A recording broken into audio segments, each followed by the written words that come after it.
Saya 92 keluar dari rumah Cibubur, saya tusuk orang Batak.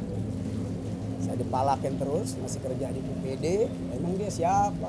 Kita banyak teman anak-anak Cijantung, bapaknya Kopassus. Gimana bang? Kita tembak aja apa kita mana? Datang mereka berlima pakai motor, wah SMP semua, kan zaman Soeharto. Kalau ditusuk kamera orang tua saya malu. Jual rumah saya pergi sampai sekarang sampai orang tua saya meninggal saya nggak tahu. Nah, akhirnya saya kena 368 pemerasan sama penganiayaan 11351 bawa sajam. Kena tuh 4 tahun. Ya udah jalanin bebasnya Cirebon di Palimanan.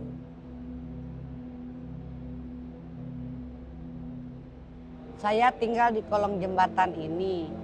Orang-orang di sini menyebutnya Hotel RC, di bawah air di atas besi. Walaupun Jakarta ini banyak gedung-gedung megah, tetap aja airnya kotor. Saya tinggal selama ini di kolong bersama 4 keluarga di sini.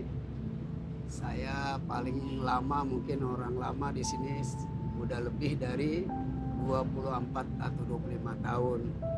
Hidup keadaan bersama-sama di kolong. Satu teman saya, Bapak Mamu dan istrinya yang sedang hamil.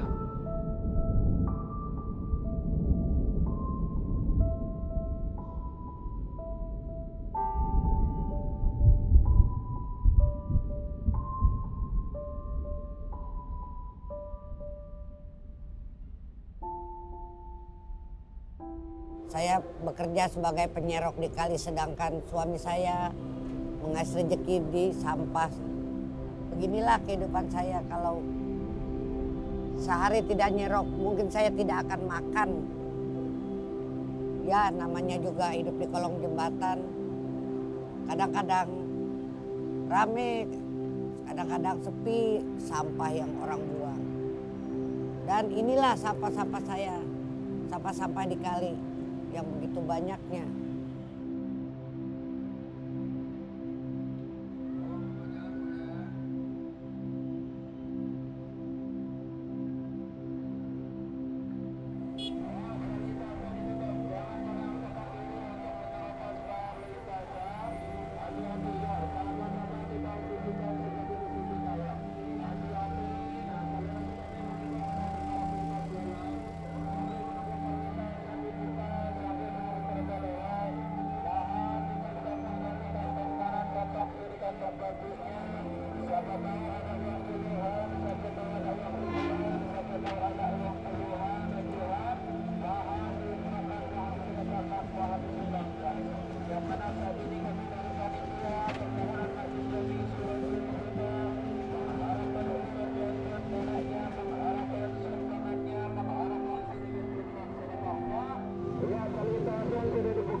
Iya, karena jalanan licin harus diguyur hujan, jaga keselamatan dan jaga kesehatan kita bersama.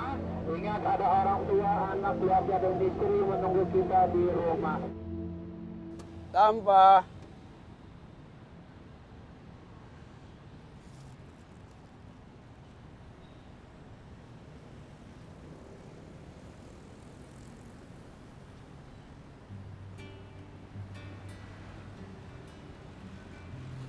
Awal-awal saya datang ke Jakarta 95, tahun 95, saya masih sedikit belum punya pekerjaan tetap. Lama-lama saya butuh makan, akhirnya saya ketemu calon istri saya, akhirnya menikah dan bekerja sama-sama mengais sampah orang-orang kaya di Menteng. Sampai sekarang ini ya kehidupan saya di Jakarta selalu ya tidak mapan. Jangankan buat kontrak, buat makan aja kadang-kadang ya pas-pasan. Tetap saya bertahan hidup di Jakarta. Memang KTP saya KTP daerah, tapi istri saya orang KTP Jakarta DKI. Akhirnya saya bersama istri saya tinggal bersama di mana saya tinggal karena untuk membayar kontrakan tidak mampu.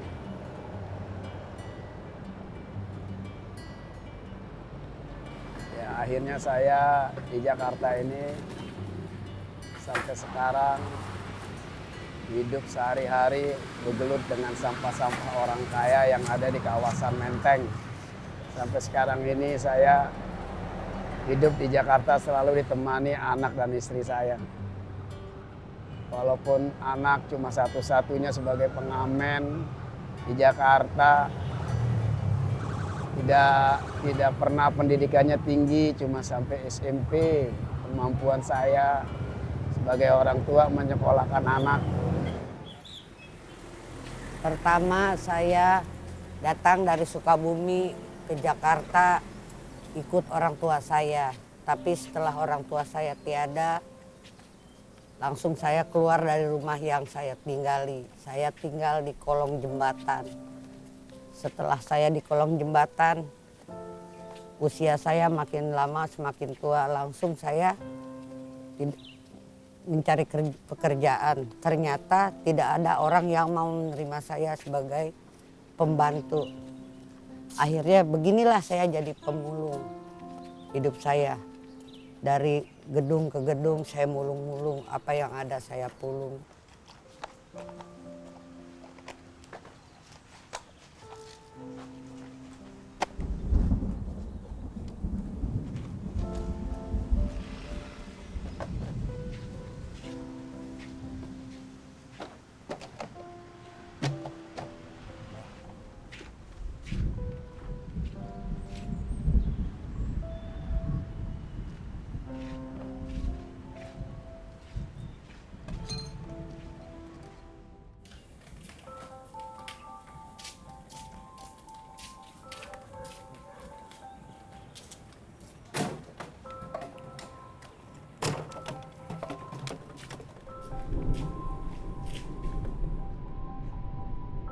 Saya dan istri saya pengen hidupnya menjadi orang yang bisa menyenangin orang tuanya. Karena itu ya, karena saya semuanya saya pasrahkan kepada Tuhan. Dan saya ini memang tidak pernah malas. Bangun subuh 5:30 udah jalan mengambil sampah orang-orang kaya. Setiap hari saya hidup di Jakarta ya seperti ini nasib saya. Saya selalu tidak pernah mengeluh dan tidak pernah menyerah. Mobil maupun motor kadang-kadang nggak mau ngalah sama gerobak. Sedangkan gerobak kan gerobak orang pemulung kayaknya nggak ada harganya. Gue ini di sini selalu gue ngalah, selalu dia pengen menang, pengen buru-buru, pengen cepet-cepet. Lihat aja tuh, kagak pada mau ngalah.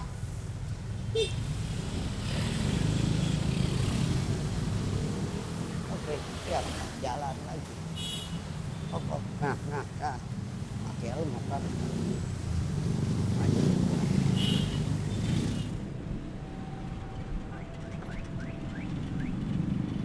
Karena dia orang gawa harta bendanya yang digawa amal perbuatan, suka dia memberi orang yang tidak mampu. Dia karena mengerti siapa yang sudah meninggalkan dunia tidak membawa pahlawan yang ada. Nangis tuh anaknya pengen ketemu kuburannya bapak mau. Bapakku siapa? Nek mati tak tengoki. Ijek urip tak puji-puji, barang nek mati aku ditinggalno sendiri.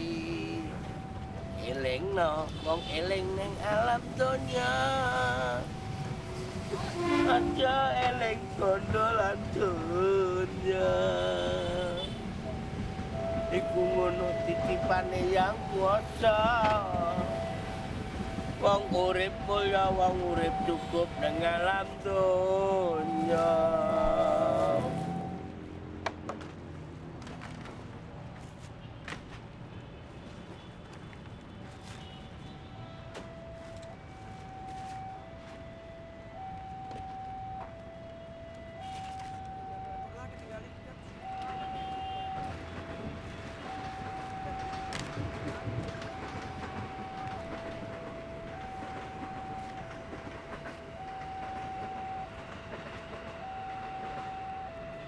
Gue anak Pak Sugeng. Tinggal gue di kolong jembatan. Profesi gue sehari-hari nyari duit, yang ngamen, kadang-kadang di bis, toko-toko, di rumah-rumah.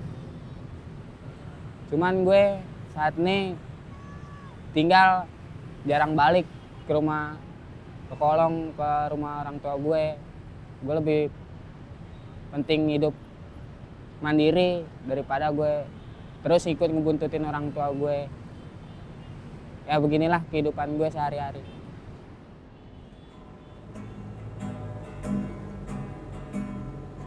Sinar matamu tajam namun ragu, kokoh sayapmu semua tahu. Tegap tubuhmu takkan tergoyahkan, kuat jarimu kala mencengkram. Bermacam suku yang berbeda bersatu dalam cengkrammu. Angin genit mengelus merah putihku, berkibar sedikit malu-malu. Pulau-pulau Pak, yang alhamdulillah Pak, berpencar kita dapat rezeki buat ntar malam makan. bersatu dalam kibarmu. Mentari pagi sudah membumbung tinggi, bangunlah putra putri ibu pertiwi. Mari mandi dan gosok gigi, setelah itu kita berjanji. Tadi pagi, esok hari atau lusa nanti, Garuda bukan burung perkutut, sang saka bukan sandang pembalut. Dan coba kau dengarkan, Pancasila itu bukanlah rumus kodra buntut yang hanya berisi harapan, yang hanya berisi hayalan. Ya makasih kakak-kakak, ibu-ibu. Misi om. Sikat.